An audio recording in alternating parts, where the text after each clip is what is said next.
بسم اللہ الرحمن الرحیم۔ السلام علیکم۔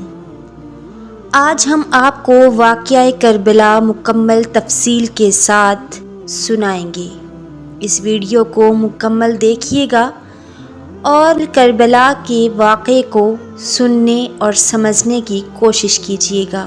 سانحہ کربلا 10 محرم 61 ہجری بمطابق 9 یا 10 اکتوبر کو موجودہ عراق میں کربلا کے مقام پر پیش آیا، جہاں مشہور عام تاریخ کے مطابق اموی خلیفہ یزید اول کی بھیجی گئی فوج نے محمد صلی اللہ علیہ وآلہ وسلم کے نواسے حسین ابن علی اور ان کے اہل خانہ کو شہید کیا۔ حسین ابن علی کے ساتھ 72 ساتھی، کچھ غلام، 22 اہل بیت کے جوان اور خاندان نبوی کی کچھ خواتین اور بچے شامل تھے۔ اسلامی نظام حکومت کی بنیاد شرعیت پر تھی۔ انو حضور صلی اللہ علیہ وآلہ وسلم اور خلفائے راشدین کے ادوار اس کی بہترین مثال تھے۔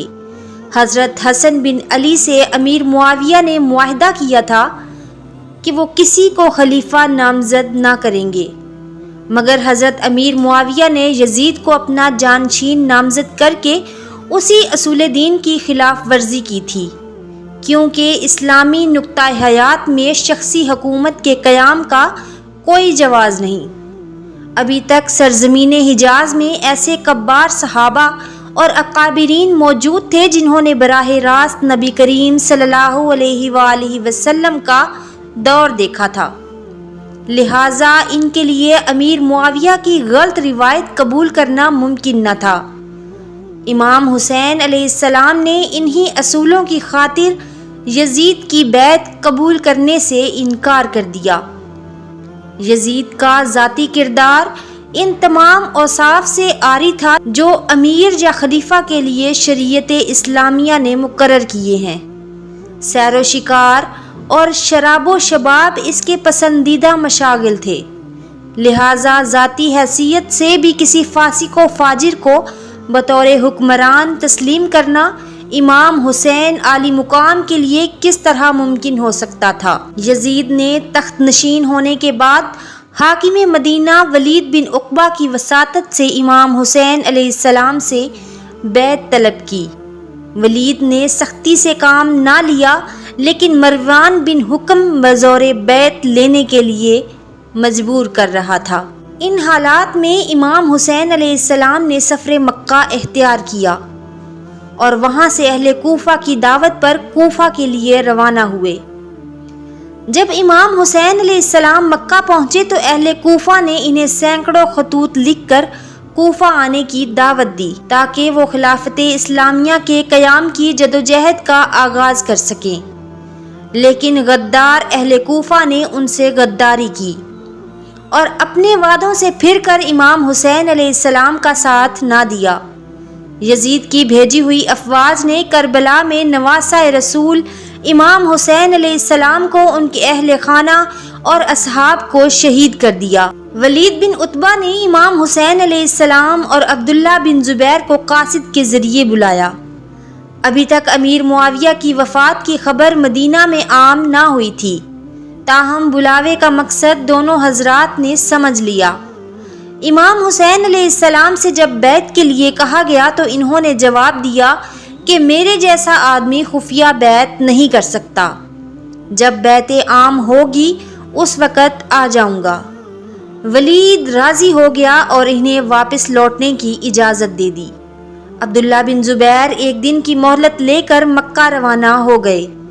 بعد میں ان کا تعاقب کیا گیا، مگر اس اثناء میں وہ کہیں دور جا چکے تھے۔ جب مروان کو اس صورتحال کا علم ہوا تو ولید سے بہت ناراض ہوا اور کہا کہ تم نے بیعت کا وقت کھو دیا، اب قیامت تک ان سے بیعت نہ لے سکو گے۔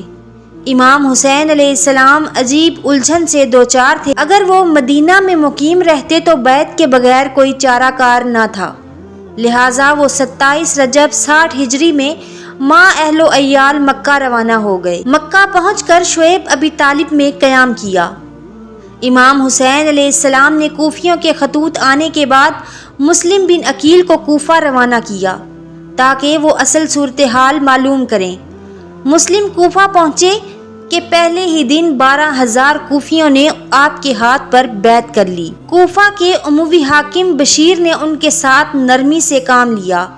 کوفیوں کے جذبات سے متاثر ہو کر مسلم بن عقیل نے امام حسین علیہ السلام کو کوفہ آنے کا لکھا۔ ان حالات کی بنا پر یزید نے فوراً نعمان کو معزول کر دیا اور عبید اللہ بن زیاد کو کوفہ کا حاکم مقرر کر دیا۔ کوفہ پہنچ کر اس نے اعلان کیا کہ جو لوگ مسلم بن عقیل سے اپنی وفاداریاں توڑ لیں گے انہیں امان دی جائے گی۔ اس کے بعد ہر محلے کے رئیس کو بلایا اور اسے اپنے اپنے علاقے کے امن و امان کا ذمہ دار قرار دے کر مسلم بن عقیل کی جائے پناہ کی تلاش شروع کر دی۔ اس وقت مسلم بن عقیل ایک محب اہل بیت ہانی بن عروہ کے ہاں چلے گئے۔ عبید اللہ بن زیاد نے ہانی کو بلا کر مسلم کو پیش کرنے کا حکم دیا اور ہانی نے انکار کر دیا، جس پر انہیں قید میں ڈال کر مار پیٹ کی گئی۔ شہر میں افواہ پھیل گئی کہ ہانی قتل ہو گئے۔ یہ خبر سنتے ہی مسلم نے 18,000 ہمنواؤں کے ساتھ ابن زیاد کے محل کا محاصرہ کر لیا۔ ابن زیاد کے پاس اس وقت صرف 50 آدمی موجود تھے، چنانچہ اس نے حکمت سے کام لیا اور روسائے کوفہ کی ترغیب سے لوگوں کو منتشر کرنے میں کامیاب ہو گیا۔ آخرکار مسلم کے ساتھ صرف 30 آدمی رہ گئے۔ مجبوراً مسلم بن عقیل نے ایک بڑھیا کے گھر پناہ لی، لیکن اس بڑھیا کے بیٹے نے انعام کے لالچ میں آ کر خود جا کر ابن زیاد کو اطلاع کر دی۔ ابن زیاد نے یہ اطلاع پا کر مکان کا محاصرہ کر لیا۔ حضرت مسلم بن عقیل تنہا لڑنے پر مجبور ہوئے۔ جب زخموں سے چور ہو گئے تو محمد بن اشعث نے امان دے کر گرفتار کر لیا، لیکن آپ کو جب ابن زیاد کے سامنے پیش کیا گیا تو اس نے امان کے وعدوں کو پس پشت ڈالتے ہوئے آپ کے قتل کا حکم دے دی۔ مسلم بن عقیل نے محمد بن اشعث سے کہا کہ میرے قتل کی اطلاع امام حسین علیہ السلام تک پہنچا دینا اور انہیں میرا یہ پیغام بھی پہنچا دینا کہ اہل کوفہ پر ہرگز بھروسہ نہ کریں اور جہاں تک پہنچ چکے ہیں وہیں سے واپس چلے جائیں۔ ابن اشعث نے اپنا وعدہ پورا کیا اور ایک قاصد حضرت امام حسین علیہ السلام کی طرف روانہ کر دیا۔ اہل مکہ اور مدینہ نے آپ کو کوفہ جانے سے باز رکھنے کے لیے پوری کوششیں کیں، کیونکہ کوفیوں کا سابقہ غدارانہ طرز عمل ان کے سامنے تھا۔ عمرو بن عبد الرحمن، عبداللہ ابن عباس، عبداللہ بن زبیر سب نے مشورہ دیا کہ چونکہ کوفہ یزید کی حکومت کے تحت ہے، وہاں ان کی افواج اور سامان سب کچھ موجود ہے اور کوئی قابل اعتماد نہیں، اس لیے مناسب یہی ہے کہ آپ مکہ میں ہی رہیں۔ عبداللہ ابن زبیر نے تجویز کیا کہ آپ مکہ میں رہ کر اپنی خلافت کی جدوجہد کریں، ہم سب آپ کی مدد کریں گے۔ لیکن جب امام حسین رضامند نہ ہوئے تو حضرت عبداللہ ابن عباس نے ان کو کوفہ کی بجائے یمن جانے کی تجویز پیش کی اور کہا کہ اگر کوفہ کا سفر آپ کے نزدیک ضروری ہے تو پہلے کوفیوں کو لکھیے کہ وہ یزید کے حاکموں کو وہاں سے نکالیں، پھر آپ وہاں کا قصد کریں۔ لیکن امام حسین نے کہا کہ ابن عمر، میں جانتا ہوں کہ تم میرے خیر خواہ ہو، لیکن میں عزم کر چکا ہوں۔ اس پر عبداللہ ابن عباس نے کہا کہ اگر آپ نہیں مانتے تو کم از کم اہل و عیال کو ساتھ لے کر نہ جائیں، مجھے ڈر ہے کہ عثمان کی طرح آپ بھی بال بچوں کے سامنے ذبح کیے جائیں گے۔ لیکن ان تمام ترغیبات کے باوجود امام حسین علیہ السلام اپنے فیصلے پر قائم رہے اور بالآخر 3 ذوالحجہ 60 ہجری کو مکہ معظمہ سے کوفہ کے لیے چل پڑے۔ آپ کی روانگی کے بعد آپ کے چچا زاد بھائی عبداللہ بن جعفر نے ایک عریضہ اپنے لڑکوں اون اور محمد کے ہاتھوں روانہ کیا۔ میں آپ کو اللہ تعالیٰ کا واسطہ دیتا ہوں کہ جو ہی میرا خط آپ کو ملے لوٹ آئیے، کیونکہ جس جگہ آپ جا رہے ہیں مجھے ڈر ہے کہ وہاں آپ کی ہلاکت اور آپ کے اہل بیت کی بربادی ہے۔ خدا نخواستہ آپ ہلاک ہو گئے تو دنیا تاریک ہو جائے گی، کیونکہ اس وقت آپ ہی ہدایت یافتہ لوگوں کا علم اور مومنوں کی امیدوں کا مرکز ہیں۔ آپ سفر میں جلدی کیجیے، میں بھی جلد آپ کے پاس پہنچتا ہوں۔ حضرت عبداللہ بن جعفر عمر بن سعد حاکم مکہ کا سفارشی خط لے کر امام حسین علیہ السلام سے ملے اور انہیں بتایا کہ کوفہ کے لوگوں پر اعتماد مناسب نہیں۔ عمر بن سعد اس بات کا وعدہ کرتا ہے کہ آپ مکہ لوٹ آئیں تو میں یزید کے ساتھ آپ کے معاملات طے کرا دوں گا اور آپ کو کوئی گزند نہیں پہنچے گا، لیکن آپ نے اس مشورے کو ماننے سے انکار کر دیا اور اپنے ضمیر کی آواز کے مطابق سفر کوفہ جاری رکھنے کا فیصلہ کیا۔ مجبور ہو کر عبداللہ بن جعفر واپس ہو گئے، مگر اون اور محمد کو ساتھ رہنے دیا۔ راستے میں مشہور شاعر فرزوق آپ سے ملا اور امام حسین علیہ السلام سے عرض کی، لوگوں کے دل آپ کے ساتھ ہیں اور تلواریں بنو امیہ کے ساتھ۔ قضائے الہی آسمان سے اتری ہے اور اللہ تعالیٰ جو چاہتا ہے کرتا ہے، لیکن آپ نے اس کے باوجود سفر کو بدستور جاری رکھا۔ ابن زیاد کے حکم سے پولیس کے افسر حسین بن نمیر نے قادسیہ سے جبل لال تک سواروں کو مقرر کر دی اور تمام اہم راستوں کی ناکہ بندی کر دی۔ امام حسین کے قاصد قیس کو ابن زیاد کے آدمیوں نے گرفتار کر کے قتل کر دیا۔ جب آپ بطن رملہ سے آگے بڑھے تو انہیں عبداللہ ابن متی ملے۔ انہوں نے آپ کو آگے جانے سے روکا۔ محمد بن اشعث کے بھیجے ہوئے قاصد نے آپ کو مقام صلبیہ پر مسلم بن عقیل کے قتل کی خبر دی۔ اب آپ سفر کوفہ کے بارے میں متردد ہوئے۔ ساتھیوں نے واپس لوٹنے کا مشورہ دیا، لیکن مسلم بن عقیل کے بھائیوں نے اپنے بھائی کے خون کا انتقام لینے کی خاطر سفر جاری رکھنے کے لیے زور دیا۔ آپ کے ساتھ دوران سفر بہت سے بدوی شامل ہو گئے۔ آپ نے ان سب کو جمع کیا اور فرمایا، جو لوگ واپس جانا چاہیں انہیں اجازت ہے، سوائے ان جانثاروں کے جو مدینہ سے ساتھ آئے تھے، سب ساتھ چھوڑ گئے۔ ابن زیاد نے امام حسین علیہ السلام کی پیش قدمی روکنے کے لیے حر بن یزید تمیمی کو روانہ کیا۔ زمیں حشم کے مقام پر آپ سے اس کی ملاقات ہوئی۔ امام حسین علیہ السلام نے اسے کوفیوں کے خطوط کے 2 تھیلے منگوا کر دکھائے اور کہا کہ اب آپ لوگوں کی رائے بدل گئی ہے تو میں واپس جانے کے لیے تیار ہوں، لیکن حر نے کہا کہ ہمیں تو آپ کو گرفتار کرنے کا حکم ہے۔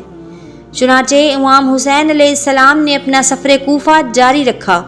آپ نے مقام بیضہ پر خطبہ دیا، جس میں اپنے مقاصد کی وضاحت کی۔ کچھ دور جا کر ترماج بن عدی سے آپ کی ملاقات ہوئی۔ انہوں نے آپ کو یمن چلنے کی دعوت دی، لیکن آپ نے یہ پیشکش شکریہ کے ساتھ ٹال دی۔ امام حسین علیہ السلام کا قافلہ اور حر بن یزید کا لشکر ساتھ ساتھ چلتا رہا۔ جہاں کہیں آپ کے قافلے کا رخ صحرائے عرب کی طرف ہو جاتا، حر آپ کو روک دیتا اور رخ پھیر کر کوفہ کی طرف کر دیتا۔ چلتے چلتے آپ نینوا پہنچے۔ وہاں ابن زیاد کے ایک قاصد نے حر کو ایک خط پہنچایا، جس میں حکم تھا، جو ہی میرا یہ خط اور میرا قاصد تم تک پہنچیں، حسین اور ان کے ساتھیوں کو جہاں وہ ہیں وہیں روک لو اور انہیں ایسی جگہ اترنے پر مجبور کرو جو بالکل چٹیل میدان ہو اور جہاں کوئی سبزہ اور پانی کا چشمہ وغیرہ نہ ہو۔ میرا یہ قاصد اس وقت تک تمہارے ساتھ ساتھ رہے گا جب تک مجھے یہ معلوم نہ ہو جائے کہ جو حکم میں نے تمہیں دیا ہے تم نے اس کی حرف بہ حرف تعمیل کی ہے۔ حر نے تمام صورتحال سے امام حسین کو آگاہ کیا اور کہا کہ اب میں آپ کو اس جگہ نہ رہنے دوں گا۔ بالآخر یہ مختصر سا قافلہ 2 محرم الحرام 61 ہجری مطابق 2 اکتوبر 680 عیسوی کو کربلا کے میدان میں اترا۔ دوسرے ہی روز عمر بن سعد 6000 سپاہیوں کے ساتھ وہاں پہنچا۔ عمر بن سعد چونکہ امام حسین سے لڑنے کا خواہش مند نہ تھا، اس لیے قرہ بن سفیان کو آپ کے پاس بھیجا۔ قرہ بن سفیان سے امام حسین علیہ السلام نے کہا کہ اگر تمہیں میرا آنا ناپسند ہے تو میں مکہ واپس جانے کے لیے تیار ہوں، لیکن ابن زیاد نے اس تجویز کو تسلیم کرنے سے انکار کر دیا اور عمر بن سعد کو حکم دیا کہ اگر امام حسین علیہ السلام بیعت نہ کریں تو ان کا پانی بند کر دیا جائے۔ امام حسین علیہ السلام کو ایسی حالت میں جب کہ وہ قابو میں آ چکے تھے گرفتار کرنا زیادہ مناسب اور ضروری قرار دیا۔ یہ سن کر ابن زیاد نے اپنی رائے تبدیل کر دی اور عمر بن سعد کو اس کی اس بات پر سرزش کرتے ہوئے حکم دیا کہ اگر امام حسین علیہ السلام اور اس کے ساتھی اپنے آپ کو حوالے کر دیں تو بہتر ہے، ورنہ جنگ کی راہ لو۔ شمر مؤخت کے عمر بن سعد کے پاس پہنچا۔ عمر بن سعد اپنے اقتدار کو قائم رکھنے کی خاطر امام حسین کے خلاف تلوار اٹھانے کے لیے تیار ہو گیا۔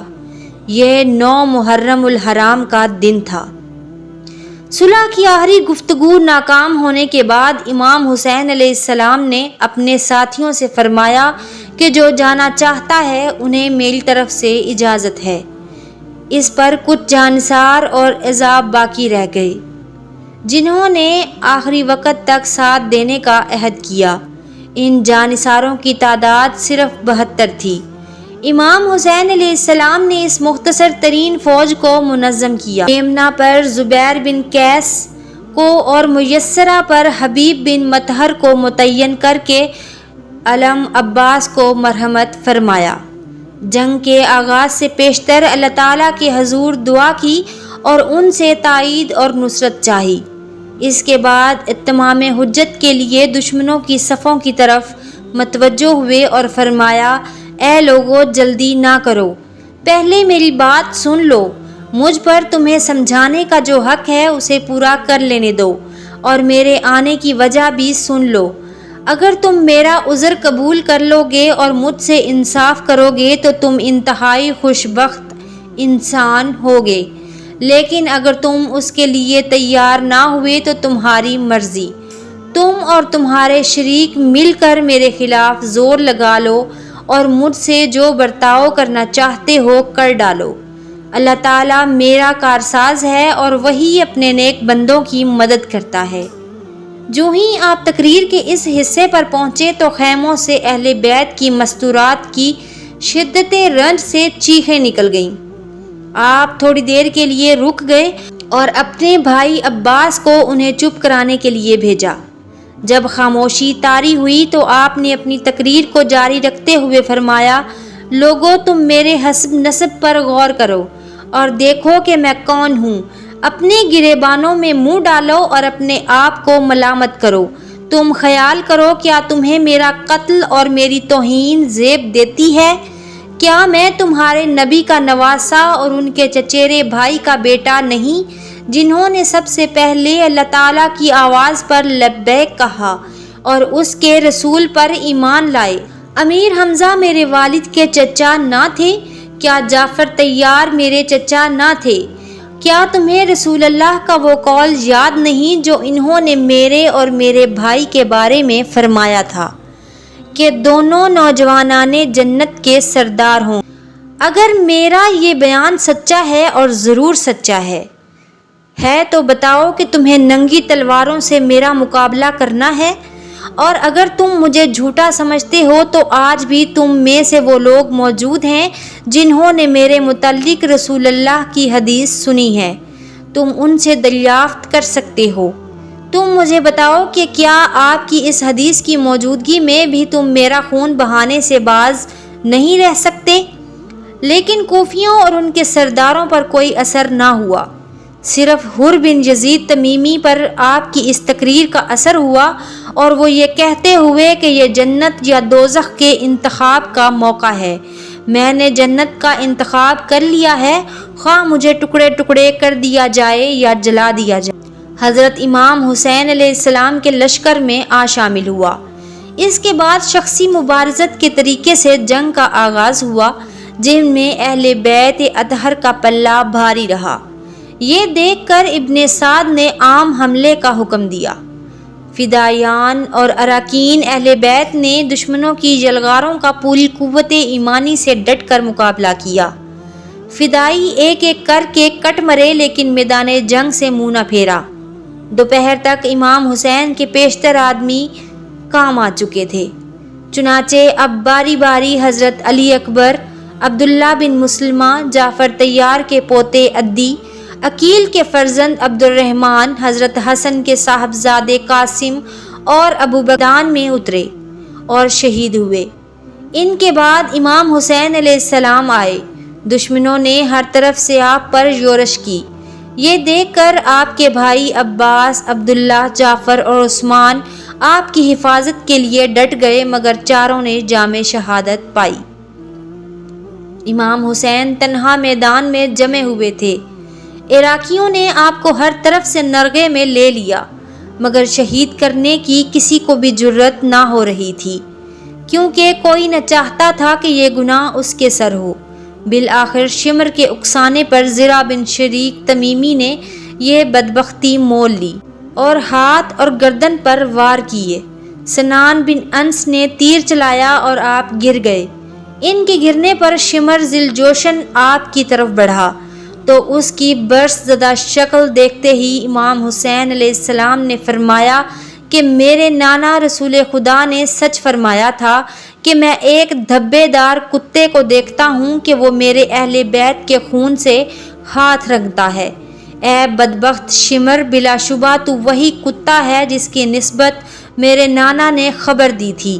اس کے بعد شمر نے ان کا سر پیچھے کی طرف سے کاٹ کر تن سے جدا کر دیا۔ روایات کے مطابق اللہ کے نبی حضرت یحییٰ بن زکریا علیہ السلام کا سر بھی اسی طرح پس گردن سے کاٹ کر جدا کیا گیا تھا۔ ابن زیاد کے حکم کے مطابق آپ کا سر بریدہ جسم گھوڑوں کے ٹاپوں سے روندا گیا۔ بعد میں تمام شہدائے اہل بیت کے سر نیزوں کی نوک پر رکھ کر پہلے ابن زیاد کے دربار میں لے جائے گئے اور بعد میں دمشق میں یزید کے دربار میں لے جائے